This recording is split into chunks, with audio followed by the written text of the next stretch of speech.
Fact of communicating, as communication of smallpox, of a secret, of power. 2, intercourse by words, letters, or messages, interchange of thoughts or opinions.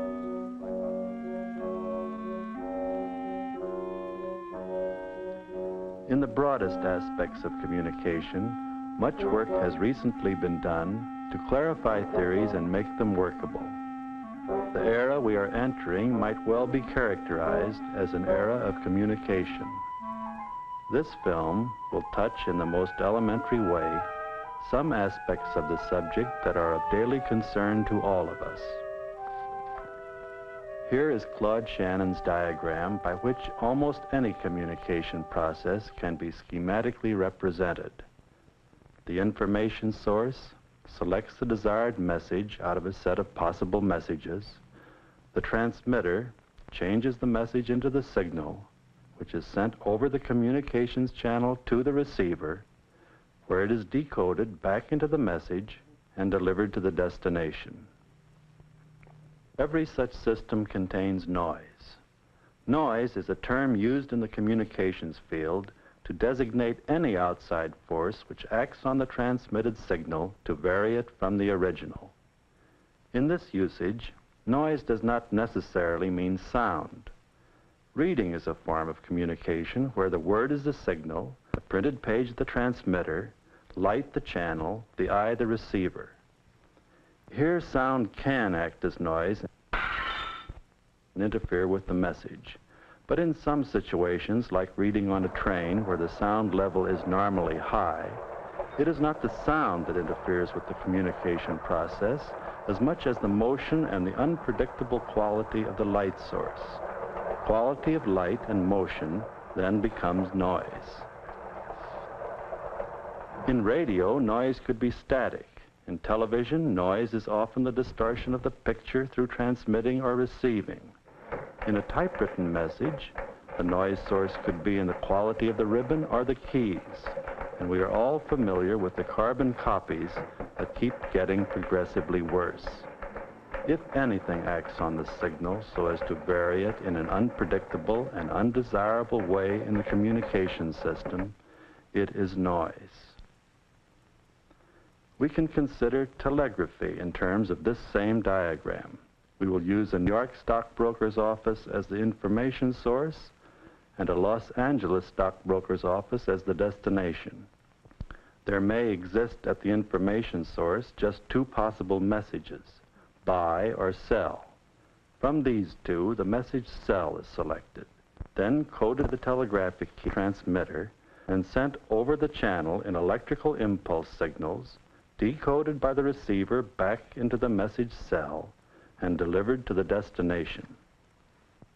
Noise, of course, is there, this time acting electrically. It could distort the signal in such a way as to change sell into self. But as there are only two possible messages, buy and sell, there is sufficient redundancy in the spelling of the words that even if it did read self, the information would still be clear. Naturally, this example has nothing to do with the stockbroker's office of today. Because of all organized communication, market information is perhaps the most efficiently handled. The New York information enters a signal channel in this form and is automatically decoded in Los Angeles in this form. But even here, we find redundancy counteracting noise. The English language is about one-half redundant. This extra framework helps prevent distortion of the message in the written language or in the spoken language. In speech, the brain is usually the information source. From it, the message is selected. The message is the thought, not the words. The vocal mechanism codes the words into vibrations and transmits them as sound across the communications channel, which is, of course, the air. The sound of the word is the signal. The ear picks up the signal and with the associated eighth nerve decodes the signal and delivers the message to the destination. This time, noise could originate in the transmitter or in sound vibrations that disturb the channel. Or it could be a nervous condition on the part of the receiver, and it could change the message from I love you to I hate you. How do you combat it? One way is through redundancy. I love you, I love you, I love you, I love you. Another is increasing the power of the transmitter. This combats noise, as does the careful beaming of the signal or duplicating of the message via other signals.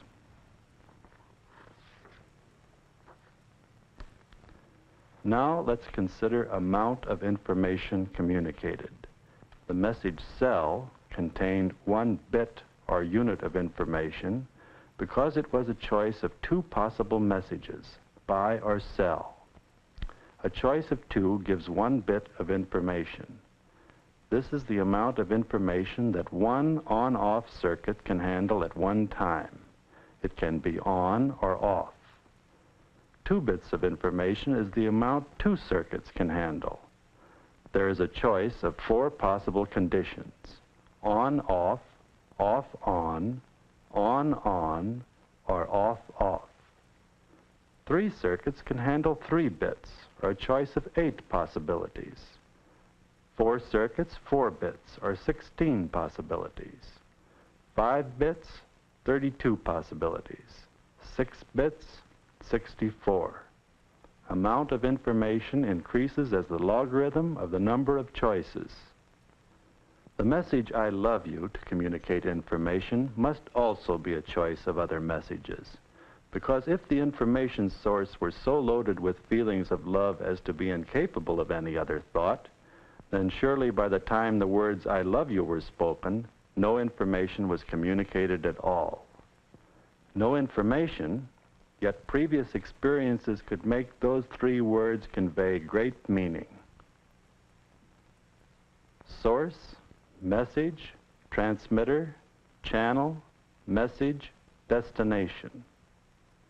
You could imagine the message being music and the transmitted signal being tone, or it could be applied equally well to writing or to smoke signals or to hand signals.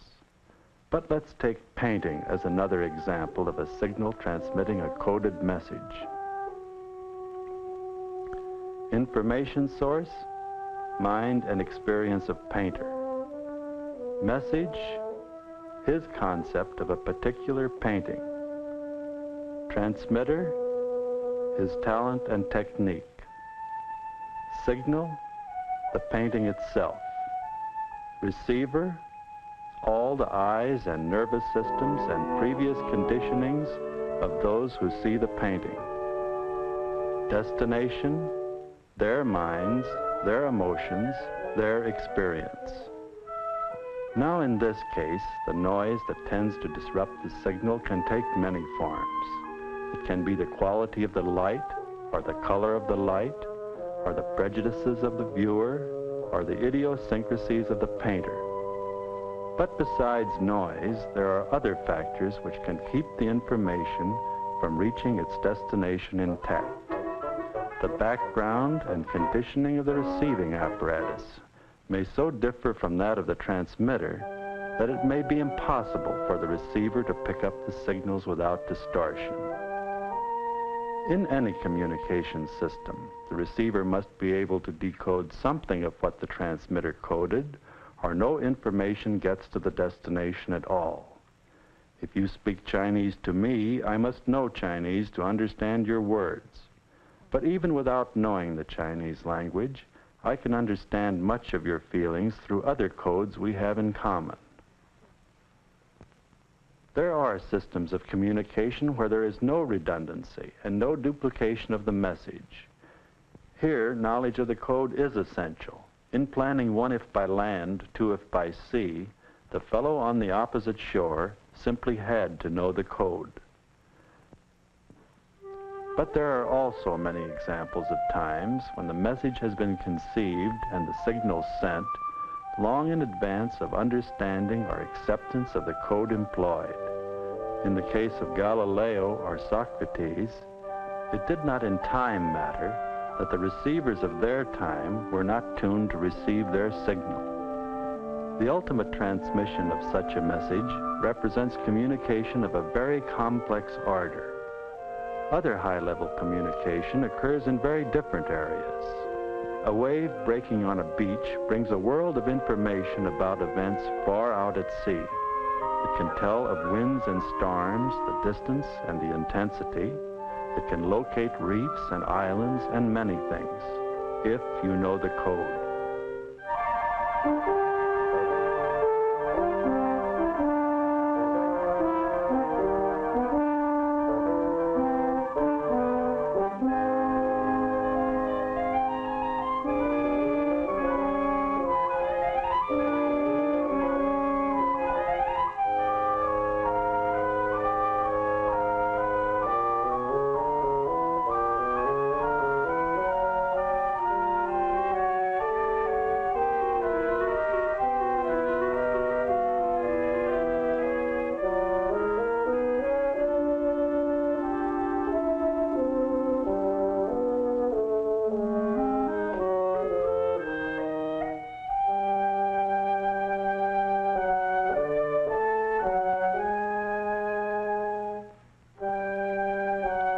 When we watch them turning and wheeling, how often have we wondered what holds such birds together in their flight?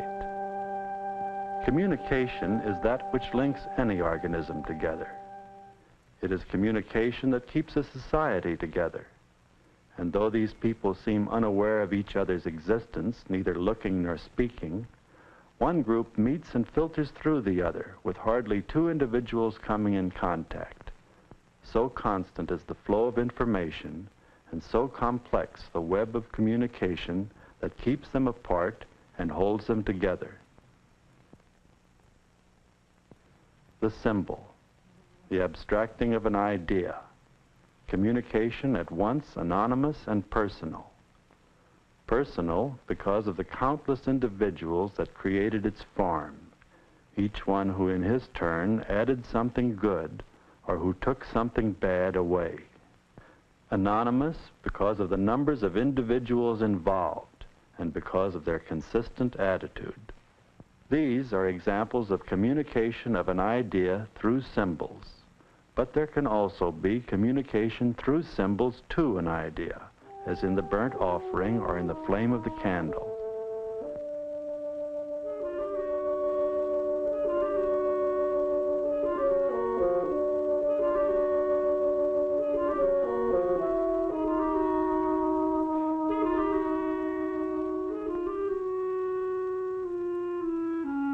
The use of flame as a transmitter in the communications channel is probably as old as man's first fire. It stands for all the wonder and mystery of forces beyond man's knowledge.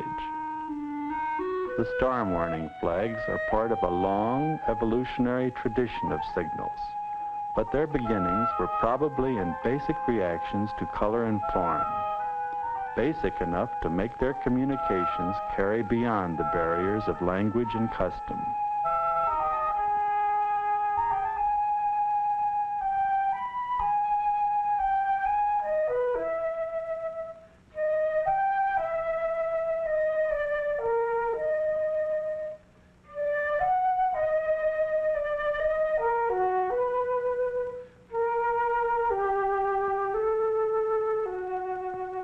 But symbols also change and evolve. Some methods of transmitting messages rapidly become symbols, then pass into obscurity to become readable only to the anthropologist, while other symbols of communication remain.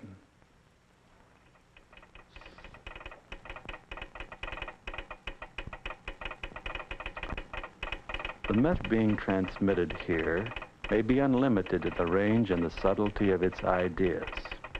Yet the method and the signal are such that they must be fed to the transmitter in a series of positive decisions. The system calls for the key to be either up or down. The code calls for a dot or a dash. The current flows, it ceases to flow, it flows. It is black or white. It is stop or go.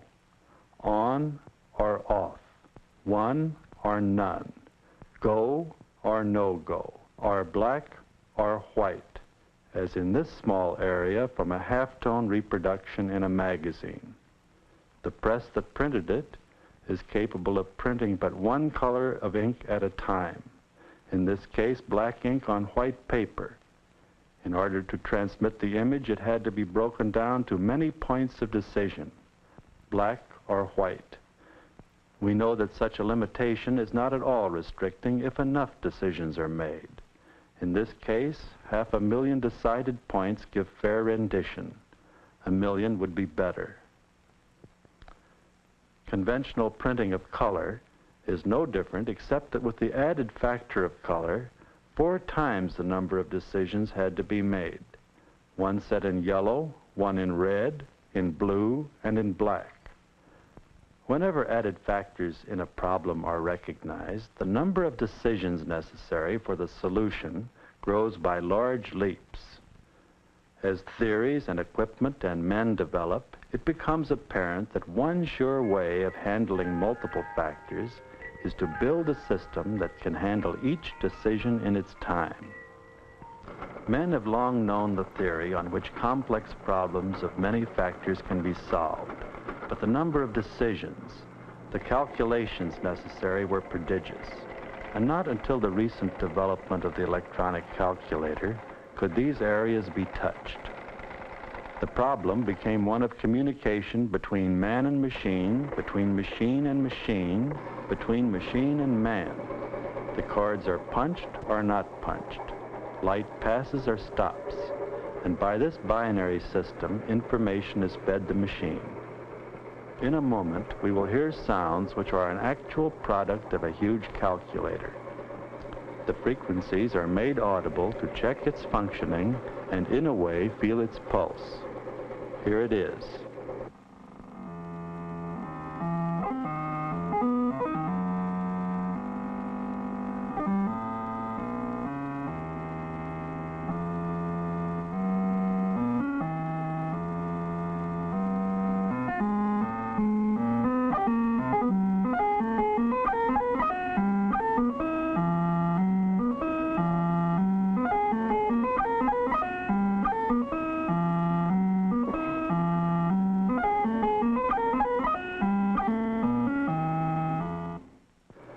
The ability of these machines to store information, manipulate, sort, and deliver it is fantastic.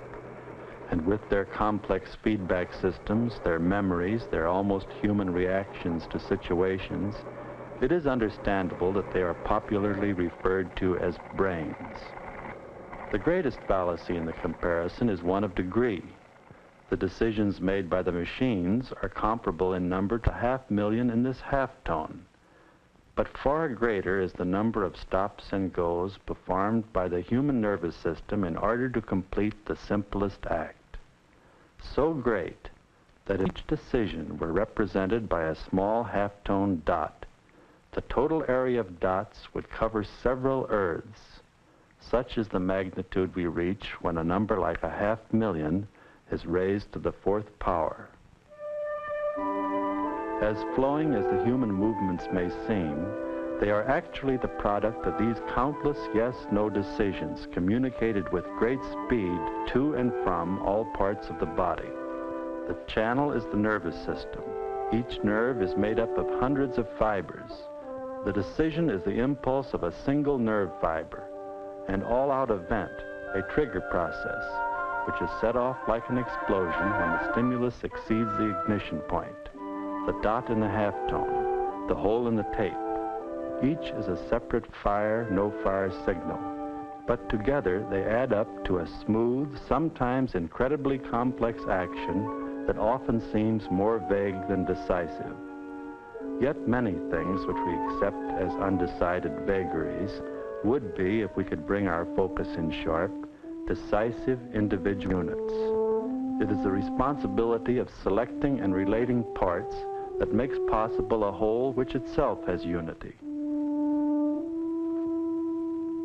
The line on which each color breaks and the point at which each dot that makes up this painting is placed affects the whole canvas. The communication of the total message contains the responsibility of innumerable decisions made again and again, always checking with the total concept through a constant feedback system.